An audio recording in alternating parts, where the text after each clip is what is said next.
High, আমরা আজকে question PIQ practice করব। আমরা গ্রুপ 2 তে বেরিলিয়াম, ম্যাগনেসিয়াম, ক্যালসিয়াম কেমিস্ট্রি আগের বলেছিলাম। তোমাদেরকে বলেছিলাম যে নিচের দিকে আমরা যত যাবো সাইজ বাড়বে। তার কারণে আয়নাইজেশন এনার্জি কি হবে? ধীরে ধীরে কমে থাকবে।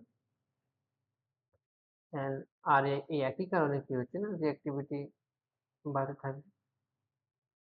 এবং তারপর আমরা পড়েছিলাম যে অক্সিজেনের সাথে রিঅ্যাকশন করে মেটাল অক্সাইড বানাচ্ছে, ম্যাগনেসিয়াম অক্সাইড, ক্যালসিয়াম, আর ওয়াটারের সাথে রিঅ্যাকশন করে metal hydroxide plus hydrogen gas বানাচ্ছিল। HCl এর সাথে রিঅ্যাকশনে metal salt plus hydrogen gas তৈরি হচ্ছিল। এরপর আমরা বলেছিলাম যে বেরিলিয়াম বেশি রিঅ্যাকশন করে না, কারণ প্রোটেক্টিভ বেরিলিয়াম অক্সাইড লেয়ার থাকার কারণে বেরিলিয়াম অক্সাইড হচ্ছে অ্যাম্ফোটেরিক।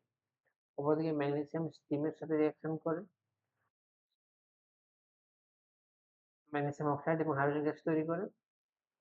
নাহলে নর্মাল কোল্ড এবং হট ওয়াটারের সাথে রিঅ্যাকশন করে ক্যালসিয়াম হাইড্রোক্সাইডের মতো magnesium hydroxide plus hydrogen gas তৈরি করে। এবং আমরা বলেছিলাম নিচের দিকে যত নামো বেসিসিটি বাড়তে থাকে।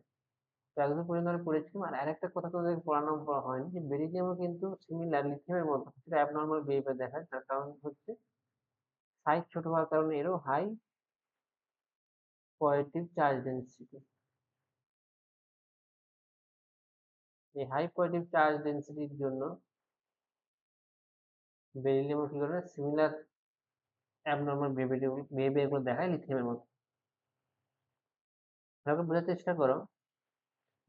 তোমাদের প্রথম প্রশ্ন করা হয়েছে, প্রশ্ন ভালো করে তোমরা পড়ো তারপরে উত্তর দিও যে কারেন্ট অর্ডার অফ রিঅ্যাক্টিভিটি বা alkaline earth metal with water. তাহলে আমরা জানি বেরিলিয়াম সব থেকে লিস্ট রিঅ্যাক্টিভ হয়, লিস্ট রিঅ্যাক্টিভ হলে কম রিঅ্যাকশন হয়। তাহলে সরি, তাহলে আমাদের অপশন প্রবাবল অপশনগুলো চারটা অপশনের মধ্যে তোমাদের বুঝতে হবে যে কোন অপশনগুলো প্রথমে হবে না।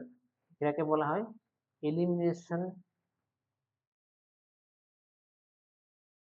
Elimination versus selection. এই প্রিন্সিপাল সবসময় কাজে লাগাবে এমসিকিউ সলভ করার জন্য। এমসিকিউ সলভ করার জন্য এই টেকনিক সবসময় ইউজ করবে, এলিমিনেশন ভার্সেস সিলেকশন। প্রথমে অপশন এলিমিনেট করবে, তারপরে সিলেক্ট করতে চাইবে।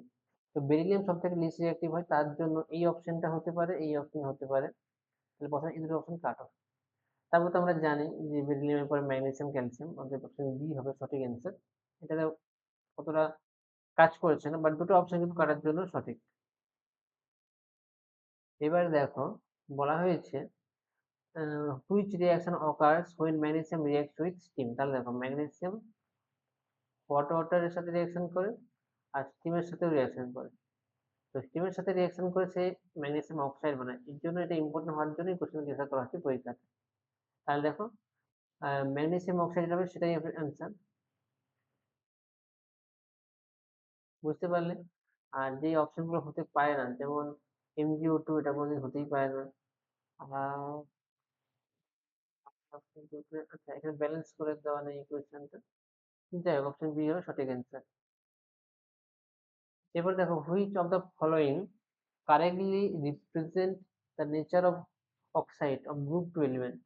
গ্রুপ টু এলিমেন্ট গুলো যে অক্সাইড তাদের নেচারকে ভালো করে রিপ্রেজেন্ট করে কোন স্টেটমেন্ট গুলো? Beryllium oxide is basic, magnesium oxide is amphoteric. প্রথম কথা আমরা জানি যে ম্যাগনেসিয়াম অক্সাইড অ্যাম্ফোটেরিক নয়, বেরিলিয়াম অক্সাইড অ্যাম্ফোটেরিক। তাহলে এই অপশনটা ভুল। ক্যালসিয়াম অক্সাইড অ্যাম্ফোটেরিক, এটাও ভুল। অল আর অ্যাম্ফোটেরিক, এটাও ভুল। তাহলে সি হবে সঠিক answer. Beryllium oxide is amphoteric আর ক্যালসিয়াম অক্সাইড বেসিক। বুঝতে পারছো? তো এই জায়গাগুলো থেকে বারবার কোশ্চেন আসে, তো ভালো করে পড়ার চেষ্টা করে এই জায়গাগুলো থেকে কোশ্চেন বারবার ঘুরিয়ে ফিরে কোনো না কোনো ভাবে কিন্তু কোশ্চেন দেওয়া জিজ্ঞাসা করা হবে কোনো না কোনো এক্সামে। তোমরা অনেকবার এক্সাম দেবে, তোমরা ডাব্লিউবিসি দেবে, নিট দেবে, জি দেবে দুবার। তো চেষ্টা করো সবকিছু ভালো করে নোট করার, তাহলে তোমরা বুঝতে পারবে যে হ্যাঁ এই জায়গাগুলো থেকে আমাদের পরীক্ষায় প্রশ্ন আসে, এগুলো আমাদের পরীক্ষা আগে একবার দেখে যেতে হবে। এরপর দেখো নিটে কোশ্চেন জিজ্ঞাসা করা হয়েছে which of the following metal reacts readily with cold water to produce hydroxide এবং হাইড্রোজেন। দেখো হাইড্রোক্সাইড বানাবে এবং হাইড্রোজেন বানাবে কোল্ড ওয়াটারের সাথে, এবং বলেছে রেডিলি। কেন ইম্পর্টেন্ট কথাটা হচ্ছে রেডিলি বলে দেওয়া আছে। তাহলে ম্যাগনেসিয়াম আমরা বলেছিলাম খুবই স্লো রিঅ্যাকশন করে, তাহলে ম্যাগনেসিয়াম হবে না, বেরিলিয়ামও হবে না। বেরিলিয়াম ম্যাগনেসিয়াম তো কখনোই আনসার হতে পারে না, তাহলে ক্যালসিয়াম হয় ঠিক আছে। রেডিলি বলেছে, কথাটা ইম্পর্টেন্ট। দেখো বেরিলিয়াম ম্যাগনেসিয়াম ভেরি স্লোলি, হ্যাঁ ম্যাগনেসিয়াম স্লো রিঅ্যাকশন করে কিন্তু আর বেরিলিয়াম রিঅ্যাকশন করবে না, কিন্তু ক্যালসিয়াম রেডিলি রিঅ্যাকশন করে। এই কোশ্চেনটা পড়ো, তারপর আমরা সলভ সবসময় পজ করবে, কোশ্চেন যখন সলভ করতে যাচ্ছ, আমি যখন কোশ্চেন সলভ করে আছি তখন সেই কোশ্চেন গুলো তোমাদের প্রথম কথা হচ্ছে, আমার উদ্দেশ্য হচ্ছে কোশ্চেন সলভ করার মাধ্যমে তোমাদেরকে জানিয়ে দেওয়া যে এই জায়গাতে কোশ্চেন আসছে। প্রথম যেটা আমি করার চেষ্টা করছি, কোশ্চেন সলভের সময় তোমাদেরকে জানিয়ে দেওয়া, মানে মাধ্যমে তোমাদের জানিয়ে দেওয়া হচ্ছে যে এই চ্যাপ্টার এই জায়গাটা ইম্পর্টেন্ট, সেটা প্রথম কথা। তারপর সেকেন্ড যেটা হচ্ছে যে এই জায়গাটা তোমরা ভালো করে নোট করো, এই জায়গাটা যেন নোটটা সঠিকভাবে বানানো থাকে। 3 নম্বর হচ্ছে কিভাবে এমসিকিউ সলভ করবে, সেটা অতটা আমি ফোকাস করছি না এই মুহূর্তে। আমি স্টাডি মেটেরিয়াল বানাতে, যাতে ভালো কোয়ালিটির স্টাডি মেটেরিয়াল হয় সেটা ভালো করে তুমি বানাতে হবে, সেই দিকটা ফোকাস করছি। তোমরা জাস্ট ক্লাস লেভেলে উঠেছে, 12 উঠলে আমরা ফোকাস করাবো যে এমসিকিউ থেকে কিভাবে 100% অ্যাকুরেসি নিয়ে আসবে। তারপর ভালো করে নোটটা বানাও, টপিক গুলো বুঝে রাখো যে এই জায়গাগুলো থেকে কোশ্চেন আসছে। তোমাদেরকে বারবার বোঝানো হয়েছে যে 11-এ পড়বো না ভালো করে, ক্লাস 11 যদি না ভালো করে পড়ে তাহলে কি করে হবে? 50% মার্কস এখান থেকে চলে আসবে, হাত থেকে বেড়ে যাবে। ক্লাস 11-এ তার জন্য বারবার তোমাদেরকে এত এমসিকিউ ঢোকানো হচ্ছে, এত করে এমসিকিউ করানো হচ্ছে, তাতে তোমরা বুঝতে পারো যে প্রত্যেকটা জায়গা থেকে ইম্পর্টেন্ট, প্রত্যেকটা জায়গা থেকে কোশ্চেন আসছে বরাবর। তো এই ভিডিওগুলো যদি তোমরা, এই জায়গাগুলো যদি তোমরা না ভালো করে পড়ো তাহলে পরীক্ষাতে কি করে অ্যান্সার করে আসবে? Which statement correctly explain anomalous behaviour of beryllium? তো বেরিলিয়ামের সে একই রকম অ্যাবনর্মাল যে বিহেভিয়ারটা আছে, এটাকে রিপ্রেজেন্ট করে কোন statement? Beryllium has largest atomic size, না বেরিলিয়াম সবচেয়ে ছোট। Beryllium has low ionisation enthalpy and low poising power, beryllium poising power সব থেকে বেশি। Beryllium has a small size high, না না এটাও ঠিক না।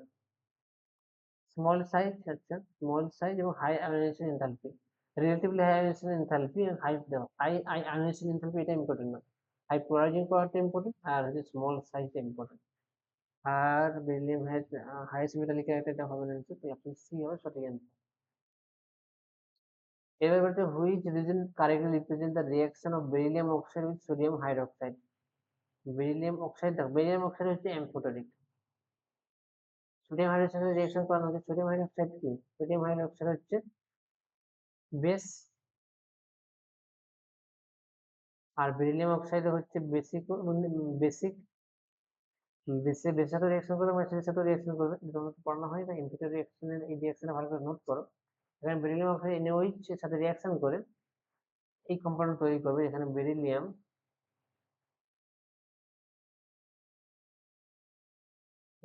এই মলিকুলটা বানাবে, যেটা খুবই অ্যাবনর্মাল মলিকুল, কারণ এখানে 2 মাইনাস, তারপর 2 মাইনাস, বেরিলিয়াম থেকে 2 নেগেটিভ চার্জ হচ্ছে, এরকম কমপ্লেক্স মলিকুল বানানোটা অ্যাবনর্মালি বিহেভিয়ার মধ্যে পড়ছে। শুধুমাত্র বেরিলিয়াম বানাবে, বাকি মলিকুলের বাকি গ্রুপের মেম্বাররা কিন্তু বানাবে না। এরপর তোমার যেতে হচ্ছে কনসিডার ফলোইং স্টেটসম্যান,